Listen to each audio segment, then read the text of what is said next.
young man. Go sit down and we'll I have a question for this young man. I want to keep my plan.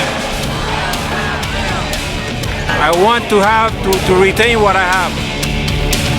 I'm happy with my insurance. Please don't mess with my insurance.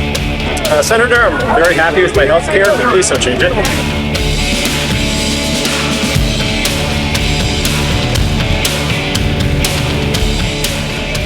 I want choice.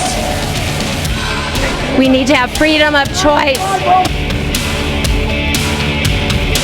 I want to have my choice. I do want to have my choice. My choice here. Yes. I want to be able to choose my health care.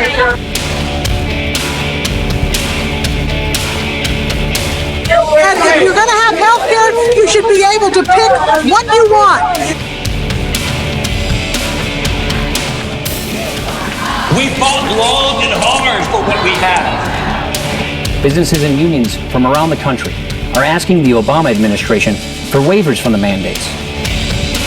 Local 226 members aren't buying it. I don't think that's the solution for them. I don't think the member will listen to me about that. No, I want to continue with my health insurance, the same plan.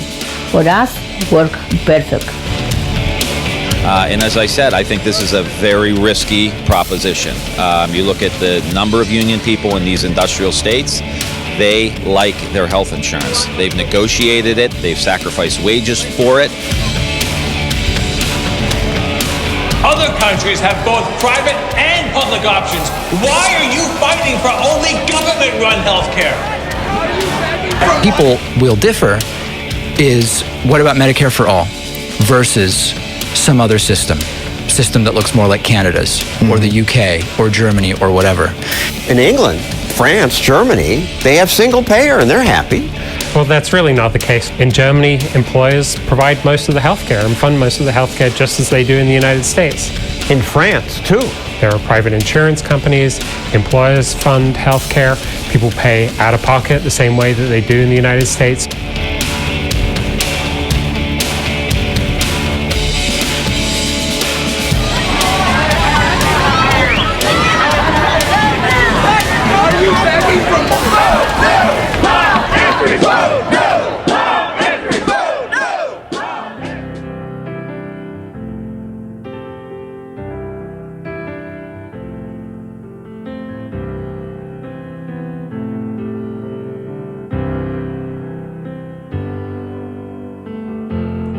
Hey, I get it. The fear runs deep. The fear of loss, the fear of lack, the fear that there just isn't enough to go around, so I'd better protect what I have at all costs. And that makes sense. I get it. Why wouldn't that fear get such a strong grip on you, especially with things like healthcare? I mean, that could be scary under the best of circumstances. Insurance-run healthcare in the United States has seen to that. And the fact is, as a nation, we haven't been in the best of circumstances for, let's see.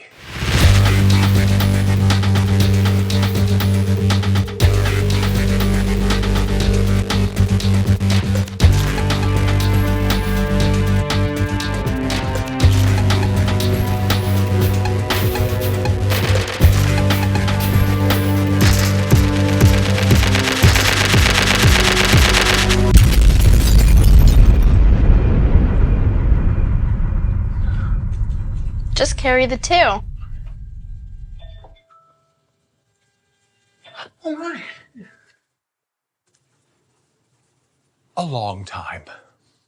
And we've all seen these arguments before, packaged and repackaged in various forms, from elegant prose to gutter trash verbiage and everything in between. But what's this pushback really all about, especially with ordinary citizens? Well, let's take a closer look. I want to keep my plan. Okay, but do you want to keep your plan or do you want to keep your doctor? I mean, come on. Does anyone out there really love their plan? Is anyone out there really so enamored with their insurance company? Sure, they might think so. They might even say it. But have they clearly identified what it is that they like? Is it their plan? Or is it their ability to see a doctor that they know and like? Or their right to visit their local hospital and receive treatment and meds without it costing them a second or third mortgage? Take a moment to think about it.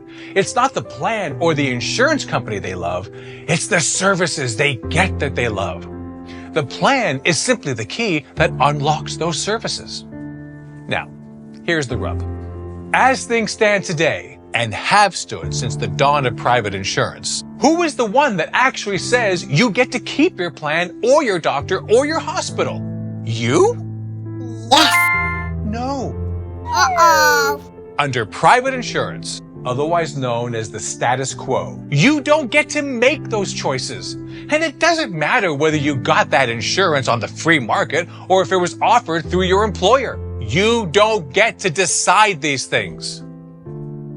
Employers are constantly trying to keep costs at bay, and that often necessitates changing plans within the same insurance company. But it might also mean changing your insurance company altogether.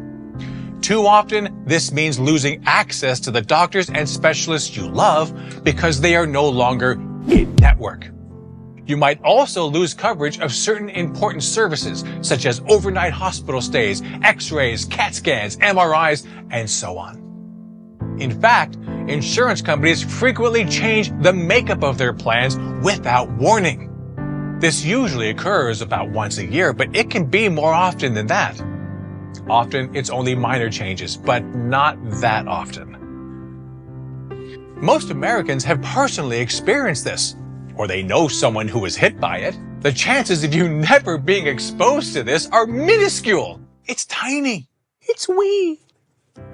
The fact is that the doctors and hospitals on your plan change all the time, and you have no choice about if or when that happens. You are currently at the mercy of your employer or your insurance company. And in that dynamic, you have no power at all. Which is a major bummer because you also say that, I want choice! That's nice. But the current system does not allow you very much choice. Not the way most people would define it. You want to see any doctor you want? That's great! I do too. Who wouldn't? However, in the current system, your preferences don't matter. Insurance-based healthcare does not give you access to the pool of all existing doctors, and you certainly don't get to choose amongst all the available tests and procedures. For example, your insurance company only works with a single group of doctors, their network. And the number of doctors in each insurance company's network depends on how well they can get those doctors to agree to join their network. Even if you want a specific doctor, and they are in your network, that doctor might not be accepting new patients at the moment. And that's not a problem of health policies or insurance per se, it's a simple problem of resources. There might not be enough doctors. However, for now, let's assume that there are enough doctors and every doctor is accepting new patients. So, right off the top, your choices are being restricted. Why, that sounds like rationing, doesn't it? We all want the best doctor when our loved one has cancer. Under the current system, you had better hope that the best is in your limited network of doctors. Otherwise, you're out of luck. Doesn't sound like you have much of a choice when it counts. Well, to be clear, not everyone has limited choices. You can't pick just any doctor, but some people can. If you choose to step outside the insurance system and pay for everything at 100% of the cost, then you can do whatever you want. The restrictions will not apply to you anymore because you abandoned the insurance system. Who could possibly do this? The rich. They get the freedom of choice you only think you have, but don't, because they can afford it. Is this fair? Is your health or the health of your children and loved ones less important just because of the state of your bank account?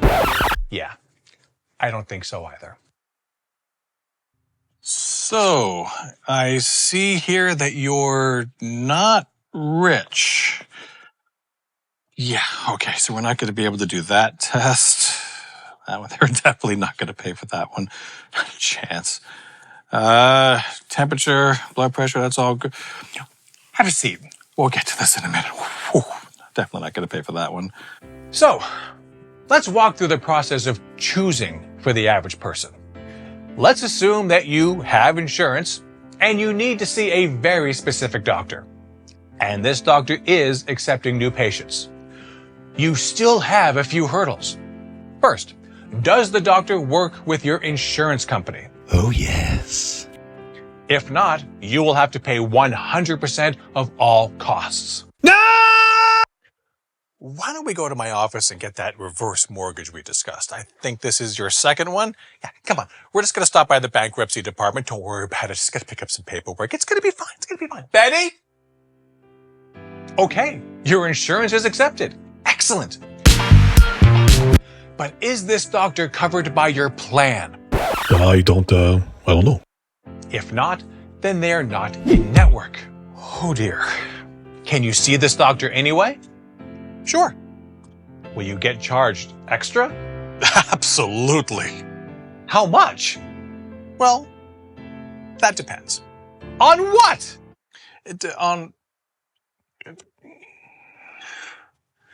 We don't know. The scary fact is that you are not supposed to know. They don't even want you asking such silly, silly questions. The truth is that they won't know until they have added up the cost of every procedure, every test, every bandage, every injection, every pill, and every last minute of their time. Nothing is standardized and nothing is included. So they can't estimate anything. A standard procedure has no standard price. They won't tell you how much you'll pay because they don't know themselves. And that's before we go down the murky, twisted, and dangerous road of what will your insurance actually cover. In order to treat you, the doctors have to be free to do whatever needs to be done. However, the insurance will only cover a limited number of procedures and can refuse to pay for anything else. Even worse, your doctor might ask a specialist to look at your chart just to give an opinion. If that specialist is not in network, then he's not fully covered. In fact, he might not even work with your insurance company at all, even if he works at your hospital and your hospital does take your insurance. A lot of things required to keep you healthy and even save your life might not fall under your plan. And you won't know that until it's too late and you get stuck with a bill that could choke a dinosaur. Sucks to be you. What a wonderful bill you're about to be 100% on the hook for. As you all know, whatever the insurance company refuses to pay for goes straight to you. All that money you paid in insurance premiums, and you could still go bankrupt just for the privilege of having survived your latest injury. Ain't it wonderful? Clearly, this is a dark rabbit hole we're going down, and we've only scratched the surface. But you can already see that the real choices are being made by the insurance companies, not you. Now, let's talk about another choice you don't get to make in this country. Almost half of the United States gets its health care through their employers. Half. So, if you're part of that 50%, let me ask you, can you choose to quit your job? Did you choose your current job because it was your dream? Or was it for the insurance? Can you choose to become an entrepreneur, the path that we're all told leads to freedom, personal wealth, and the American dream? Do you get to make that choice? Do you have a family? Kids? Do they depend on your insurance plan? If so, can you afford to rock the boat at work? Can you risk losing your job? Can you choose to take any risks at all? I don't think so. Once again, it sucks to be you. Are you happy with your paycheck? Feel you're being paid really well? Because most of us are not. Wages have been stagnant in the U.S. since the 1970s. One of the reasons why is healthcare costs. Health insurance has been a growing burden for employers, and those costs have been rising steadily. Where do companies find the money to pay those higher costs? Among other things, they use your payroll. They divert cash that would have gone into your pocket and use it to pay the insurance companies instead. So, instead of a raise, you get insurance that isn't cutting it, and that's if you're lucky. Got any savings? Or will you spend your retirement living under a bridge? I ask because household debt has been a huge problem for generations. If you lose or quit your job, can you afford to buy COBRA insurance to cover you or your family? The sad fact is that expenses like COBRA, or any serious illness, can wipe out your life savings in a heartbeat.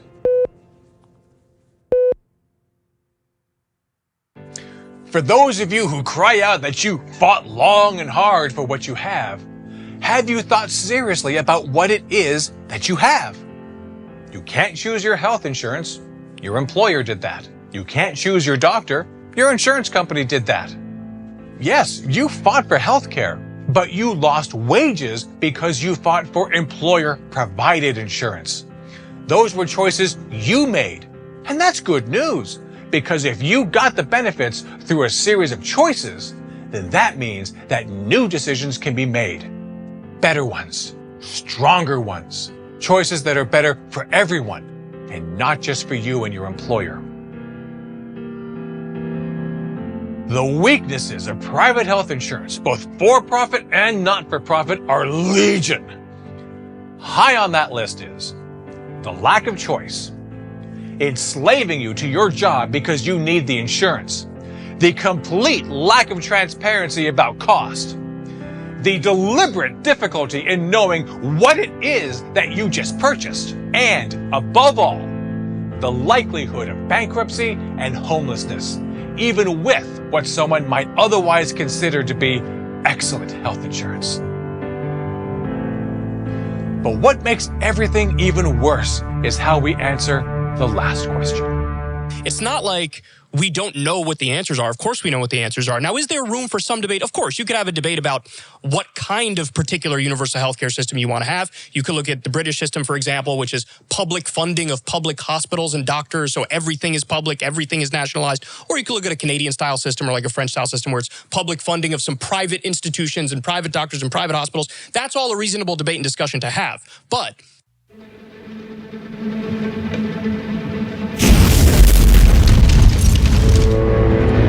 other countries have both private and public options. Why are you fighting for only government-run healthcare? Well, on the surface, that's a great question. After all, we do love competition in the US. Competition is supposed to make everything great. If you've got many businesses competing for your hard-earned dollars, they're supposed to work feverishly to provide you with the best products at the best price. The ones that win get your dollars and flourish. And the ones who don't, well, don't. If only it really worked that way. But that's another topic for another day. And to be clear, we're not pushing for government-run healthcare. We're only really pushing for the federal government to pick up the tab for the whole thing. A good analogy is the spending that the military engages in for their equipment. Private corporations build the tanks, planes, and bombs, and Uncle Sam pays them to do so. Do you see anyone in the military-industrial complex going hungry or complaining about socialism? No? I didn't think so.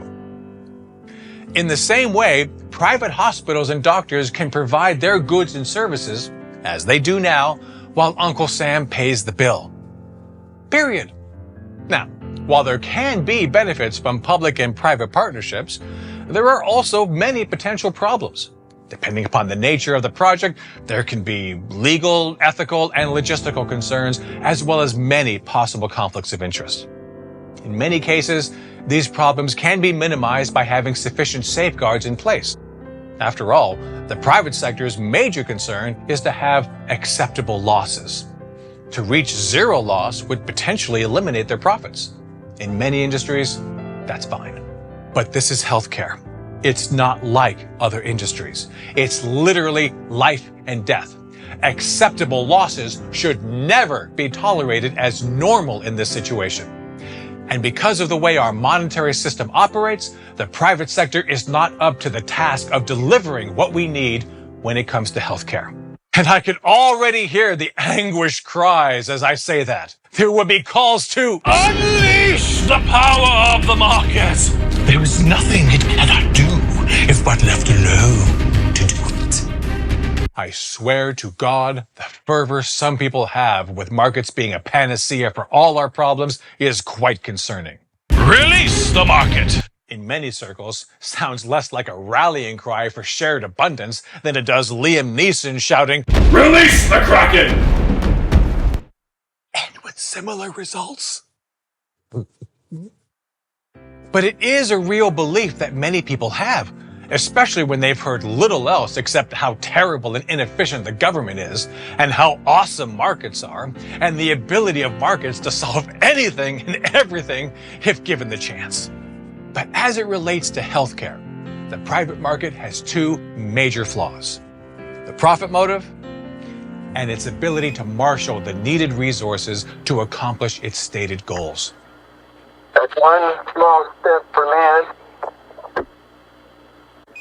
one giant leap for mankind.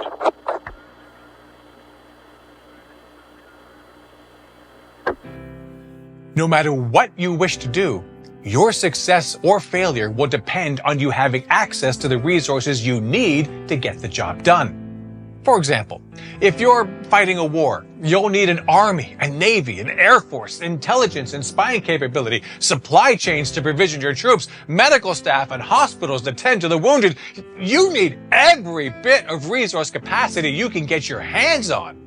Your ability to successfully wage that war and win it will depend heavily on you having what you need. There is no profit motive for the military as an entity. As a government agency, they are providing a service, and that service must be successful. Now, this is not to say that weapons manufacturing companies like GE, Lockheed Martin, Boeing, and others are not immensely driven by the profit motive. And that must change, because that motive, together with these companies' relationship to our government, affects how our military is used and deployed.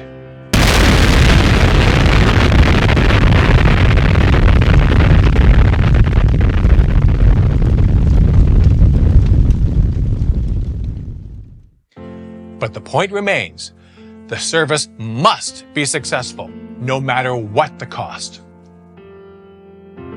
The post office is another great example of a government program that should never have to care about being profitable.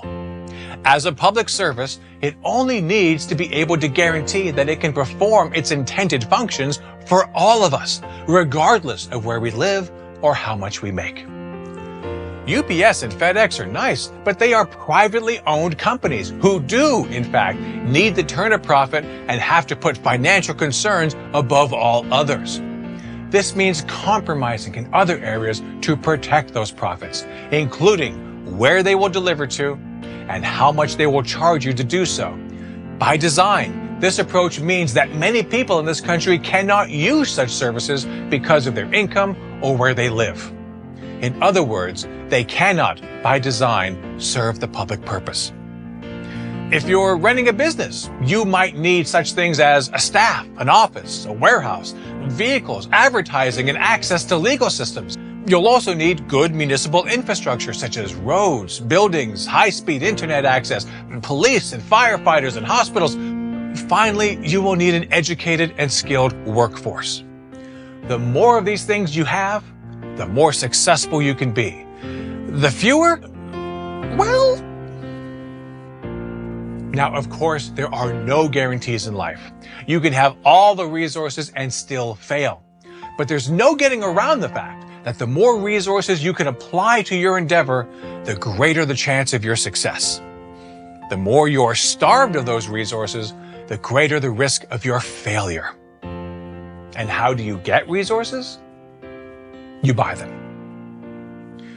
You might use cash or credit or some other method, but in the end, it all comes down to currency, the nation's currency. For example, when you, a private citizen, want to buy groceries, you'll need to know how you're going to pay for it before you get to the cash register. Are you going to pay in cash, write a check, or put it on a credit card and pay it later? When you buy a car or a house, you have to figure out the financing first. What can I afford? Can I pay it all in cash? Do I have to take out a loan? What monthly payment can I afford? How long am I going to be in debt for? What will happen if I can't pay it back? In other words, you have to have the money first, up front and in full, either in cash or in the form of credit like a loan, before you can purchase what you want or need. The more resources you need or want, the more cash or credit you're going to need to get it. This means that you might need more revenue in the form of a higher salary, more sales, a bigger loan, a winning lottery ticket, or an alibi. I'm not judging you. It's the same for a business or a government like New York City or the state of Mississippi. Businesses have to raise revenue through sales or asking for credit, while state and city governments have to collect taxes or sell bonds. And businesses can go broke. Cities and states can go broke. You can go broke. Because none of you control your own currency. As economist Hyman Minsky famously said, anyone can create money. The trick is in getting people to accept it as payment. But the national governments of nations that have complete monetary sovereignty cannot go broke in their own currency because they create and control that currency. This group of nations includes the US, Japan, Canada, the UK, Australia, and New Zealand, just to name a few. What do I mean by monetary sovereignty? Well, economist and Professor Fidel Kaboub explains it like this. A country has full monetary sovereignty when it has its own national currency that is not fixed to the value of gold or another nation's currency.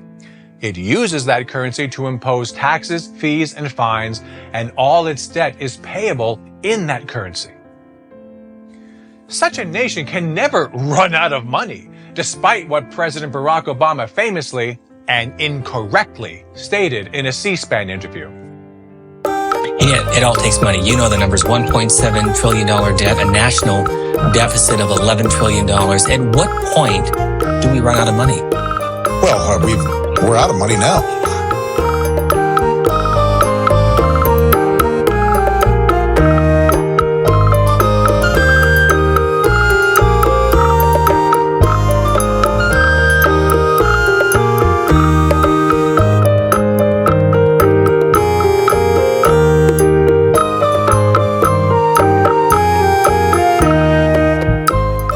What they can run out of is real stuff. They could run out of skilled people to hire. They could run out of food, steel, and other raw materials. Their factories could reach their maximum capacities and still have demands to produce more. In other words, they can hit the limit of what their actual economy can produce. But they can never run out of their own currency. That's a fallacy of the highest order.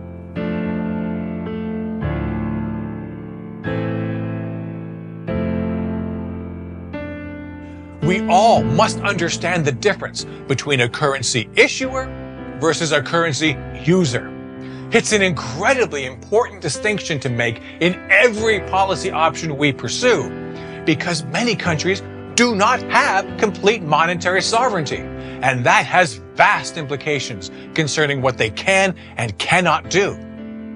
Many countries might not have much, if any, monetary sovereignty because, number one, they don't issue or tax and borrow in their own currency, like Ecuador and the members of the Eurozone. Ecuador uses the US dollar, a currency that is created and controlled by the United States, not Ecuador. The nations that make up the Eurozone gave up their currencies and switched over to the euro, a currency that is created and controlled by the European Central Bank, not them. This effectively turned nations like Greece and Italy into the equivalent of U.S. states like Mississippi or Nebraska, entities that do not have any degree of monetary sovereignty, that are dependent on tax revenue and borrowing to finance their spending, and can go broke. Number two, they've tied the value of their currency to the value of something else, like gold or a foreign currency. The US dollar used to be tied to gold, which was a promise the government made to exchange all US dollars in existence for gold at any time and at a fixed price.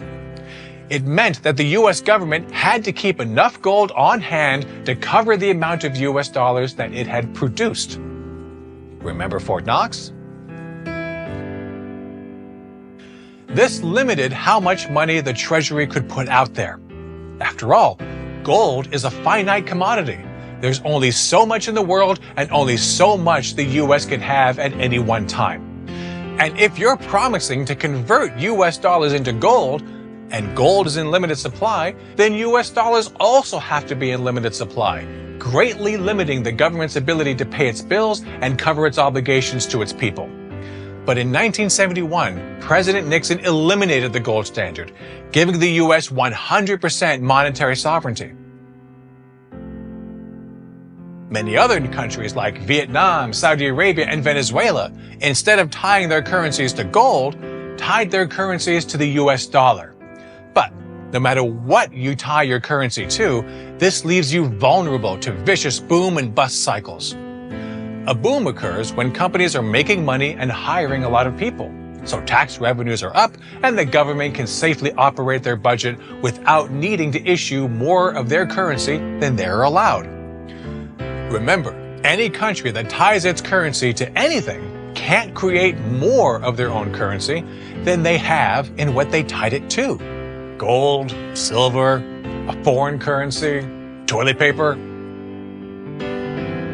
A bust occurs whenever the economy goes south, as it always does eventually. There was no escaping the business cycle.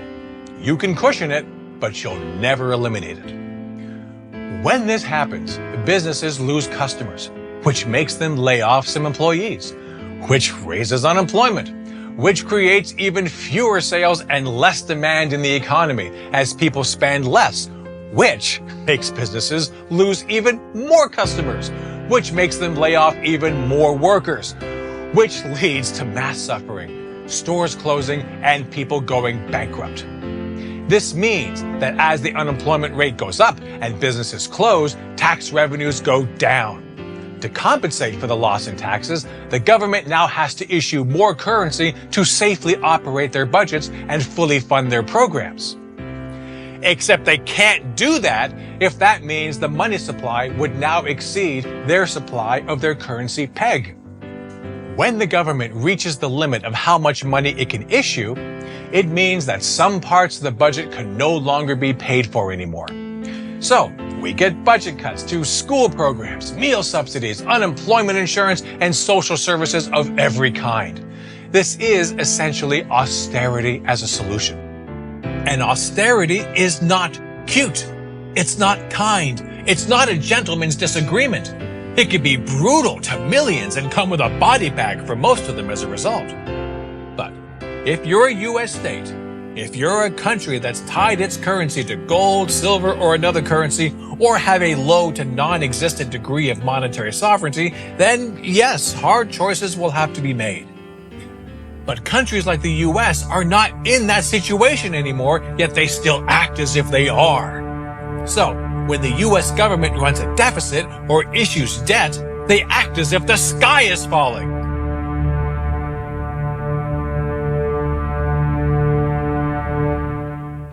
Instead of using the budget as a moral tool to help the population and spending what is necessary to accomplish its goals, the government denies its fiscal position, ignores its civic responsibilities, and cuts the budget. I don't recommend this.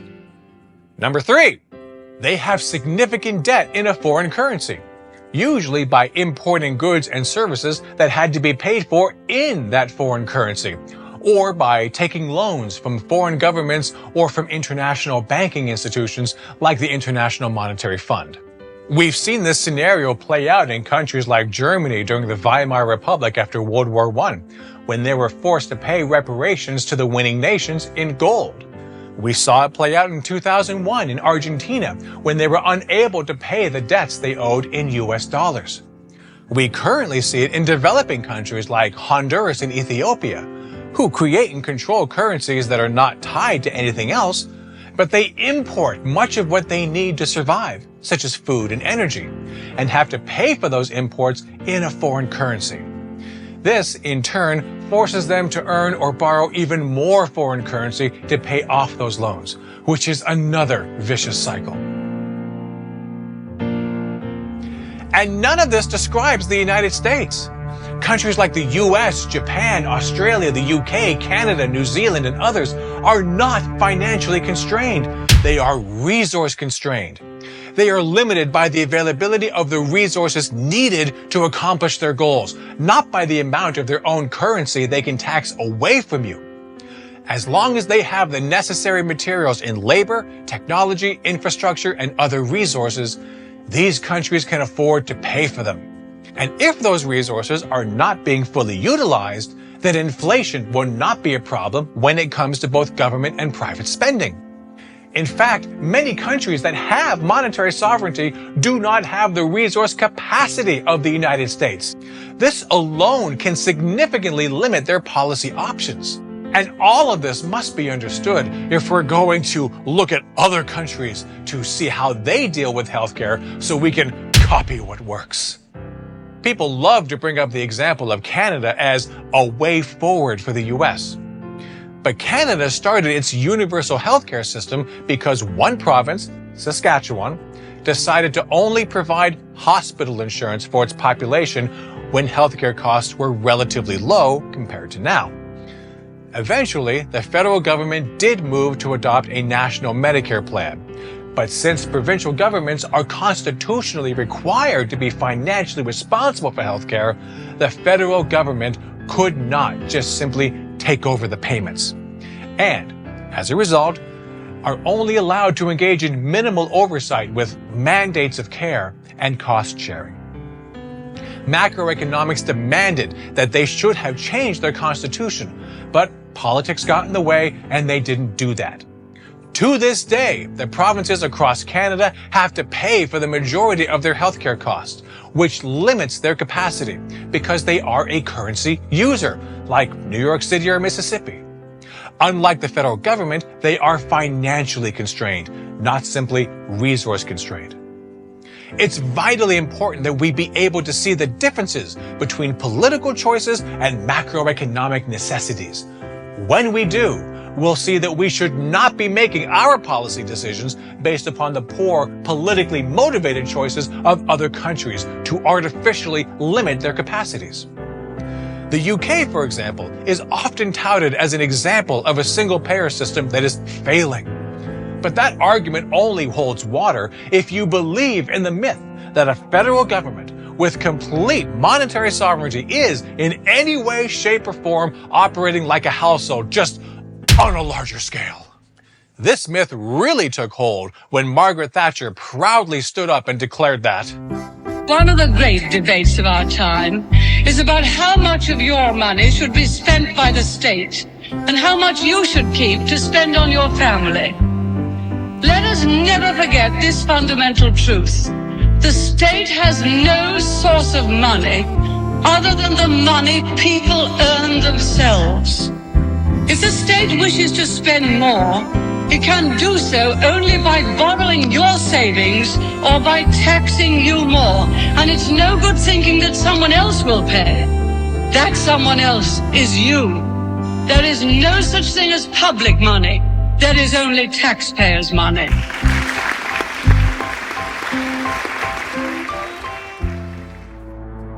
What an incredible load of ridiculous shit. It would be funny if it weren't so pervasive and extremely dangerous. And what are the effects of having such beliefs? Well, if you take a population and teach them to believe that government is just like a household, and then, over the course of a few decades, you defund their government institutions and services in the name of belt-tightening, but it's really just an excuse to make those institutions appear to be shaky and inefficient. Do you really think that after all that, they'll now suddenly rise up and demand that you fully fund these institutions so they won't be shaky and inefficient anymore? No, because you did the long, hard work of making the people believe that they will be forced to fund it with their own money, out of their own pocket. They won't bother telling you to fund it. They might hate the loss of the services, but the fear of big government coming to pick their pockets will have them automatically and unconsciously agreeing with you that government can't do this, it's too inefficient, and only the private sector can do it right. And it seems to be working. Well done, you! You sneaky git! But this just begs the question. Why would the government lie to us? It's simple. Every service that the government provides for the people is a service that is denied to the private sector to make a profit off of. Every dollar that is given to the people by the government is a dollar, with interest, that we don't have to go begging to a bank or credit card company for. That means fewer loans and less profit for the banks and credit card companies. What other reason could there be for such ungodly amounts of dark money in politics if not to purchase results like this? So, the misguided political choices that other monetarily sovereign countries have made to include private insurance in their healthcare programs, like Canada and Australia, or the economically short-sighted choices of the Eurozone countries in abandoning their own monetary sovereignty, or the choices that were driven by the insatiable greed of corporations, as is about to happen in the UK if they don't get up off their arse to stop it, is not the measure we should be using when we design our policies. We are able to do much better than that. And when it comes to healthcare, when you can do better, you must do better. Hands off Medicaid! Hands off healthcare! Let's start at the top. Hands off! I'm sorry, what's that? Hands off Medicare! Healthcare is a right! Oh, just fix the Affordable Care Act, you say? Yes. Yes. Yes. Yes. Yes. No.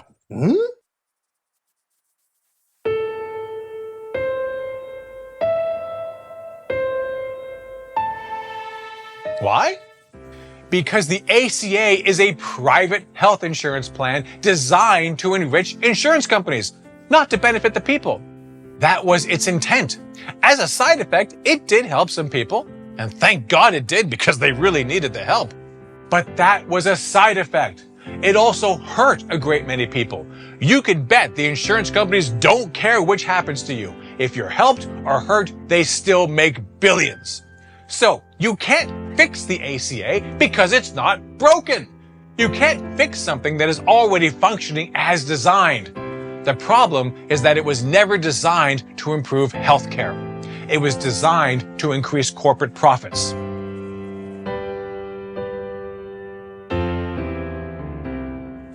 It breaks down like this. If healthcare is a human right, as most on the left and a few on the right have claimed that it is, then healthcare must be guaranteed. That should be accepted as an axiom, a statement or proposition which is regarded as being established, accepted, or self-evidently true.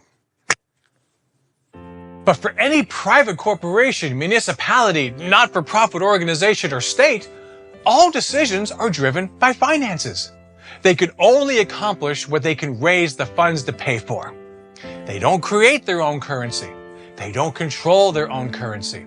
They must raise funds first in order to do anything.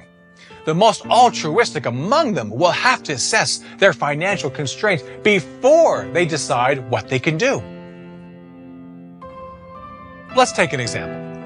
If it took, say, $1 trillion to provide health care for everyone, but only $700 billion was able to be raised and made available for that task, then health care cannot be guaranteed.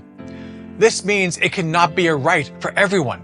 $300 billion worth of care would not be able to be delivered. It wouldn't matter if the resources were available to be purchased for that. It wouldn't matter if we had enough doctors and hospitals, or that we had the resource capacity to train more doctors and build more hospitals. The entities that were put in charge of paying for it came up short. Too bad for us then. And now, people who didn't need to are going to suffer and die because of this.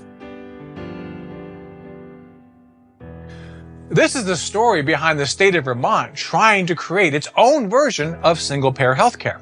You might have heard of it. It's only brought up every time someone in the media or in the government wants to tell us that. The U.S. can't afford single-payer healthcare. Vermont tried and failed. How can the nation afford it? Of course Vermont couldn't do it. According to a 2018 article in the Burlington Free Press, Vermont has the smallest GDP of any state. If Vermont was an independent country, its GDP would rank it around 130th in the world, somewhere around the level of Macedonia or Cyprus, and just a little below the CIA's estimate of North Korea's GDP. Remember that Vermont is a currency user. It doesn't issue its own currency, so it is, by definition, financially constrained. It was unable to raise sufficient revenue in taxation or bond sales to pay for what it wanted to do.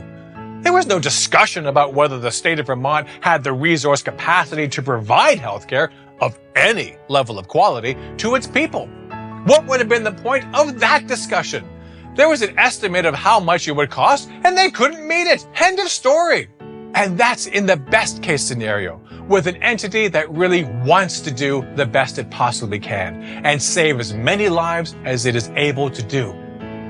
But for-profit organizations have, by design, a responsibility to their shareholders, not to their customers. And to them, patient is just another word for customer. Even not-for-profit hospitals get operated like for-profit corporations. Their not-for-profit status is essentially due to some fancy paperwork which helps them to avoid taxes. None of that makes any difference to patient care, though. And all this directly results in medical errors in hospitals becoming the third leading cause of death in the United States. Johns Hopkins University did a study showing that 250,000 to 440,000 people die every year as a result of this. What did we think would happen when those put in charge of funding healthcare want to fund themselves instead?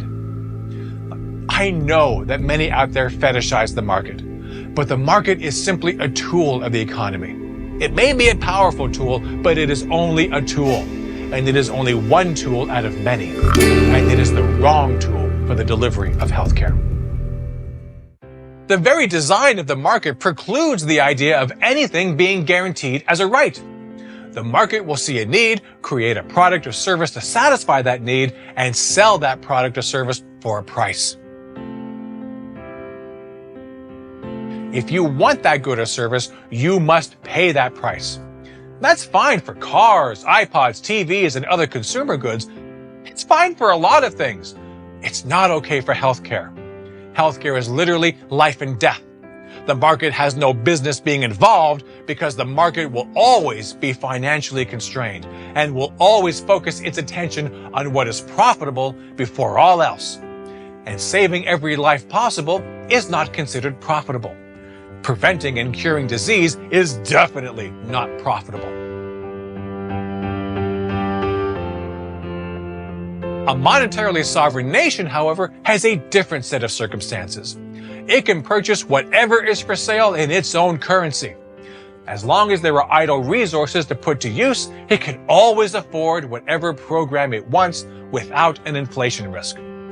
The fact is that single-payer healthcare has been proven to be much cheaper in overall spending terms. As a result, if the only thing we did was single-payer healthcare, all that decreased spending would put us in greater danger of deflation. But that just encourages the adoption of something like a federal job guarantee to compensate for that decrease in spending. And I know that many people think the cost of healthcare is the real issue. But is it really? Are we sure? Yes, cost matters, but how much it matters will depend on who is paying that cost. According to the Federal Reserve Bank of St. Louis, in 2022, the real median personal income in the U.S. was just under $40,480 a year. While simultaneously, so many earning $70,000 a year are living in their cars all across the country. Couple that with a recent study showing that 63% of Americans can't afford a $500 emergency, and we can quickly see how important cost is when you are the one on the hook for it. Consider this. Just getting an ambulance ride can cost you anywhere from $1,000 to $8,000. That's just the ambulance ride. What is the rest going to cost you? Is there any way you're going to be able to afford what they're selling when you get there? Not a chance. So, if a private citizen is on the hook, then cost is a huge deal. But, as we saw with Vermont, it's also a huge deal for municipalities and states that try to enact their own single-payer healthcare systems. They must raise taxes and sell bonds as revenue in order to be able to spend. And there is a rock-hard limit on how much that can be. Some states with massive economies like California might be able to pull off some version of a single-payer system. But as a currency user, financial constraints will mean that there will always be only so much they can do. And as times get tough, as businesses close or leave the state, as tax revenues dry up, hard choices will now have to be made. Not because of resource constraints, but because of financial constraints. Now, people who didn't need to will be forced to go without needed services. There will be, again, needless suffering and even death. To put it simply, if you design a system of healthcare, and that system can deny those services to anyone for any reason, then that system is a complete moral and practical failure. And all for no good reason, all because we insisted that the wrong entities carry the burden of the cost of healthcare. But as we've seen, cost is irrelevant to a monetarily sovereign nation. In good times or bad, during economic booms or busts, they can always pay whatever the cost is if that cost is payable in their own currency. They are only constrained by the availability of the resources needed to accomplish their goals. And being the only one that pays means that they set the prices. So, if you're concerned that corporations such as pharmaceutical companies are gouging the system through outrageous prices, then you should be happy with a single-payer system. Corporations do not determine the prices that get paid in a single-payer system. When you're the only buyer, you have a lot of bargaining power. So, we need our doctors and nurses to be paid really well. And there's no reason our pharmaceutical companies shouldn't also be paid well for what they do, especially if the goal is to eliminate the need for their products through preventing and curing disease. But they should never have the ability to price gouge the sick and dying. A single-payer system is the easiest, most efficient, and most powerful way to accomplish all that. Ultimately, when it comes to our policies, I don't give a damn what other countries do. I care what we do. I care what we can do. We are in a position to create something far better than any other nation has ever done. You should care what we do because of what is actually possible and because of the horrible consequences of getting it wrong. But that won't happen until you demand it in such numbers and in such a manner that the existing power structures in Washington, D.C. have no other choice but to give in to our demands. Look at the suffragettes at the turn of the 20th century, the labor movements of the 1920s and 30s, the free speech, civil rights, women's liberation, environmental, and anti-war movements of the 1960s and 70s. They didn't wait for permission to act. They didn't wait for better politicians to be elected before they made demands. They demanded what they wanted and forced the existing politicians to act, no matter what those in power would have otherwise preferred to do, and no matter what the personal cost to their own lives. I mean, for God's sakes, what in Richard Nixon's past suggests that he was just dying to create the Environmental Protection Agency? He did it because he was terrified of the political consequences of not doing it. We can do better. We know how to do it, and we have the resources to do it. The only thing we lack is the belief that it can be done and the strength to get it done in the face of powerful opposition. So, in reality, it's not the GOP or the corporate Democrats that are stopping us. It's not the corporations or the oligarchy that's stopping us. Really, the only thing stopping us is, well, us. Decisions are made by those who show up.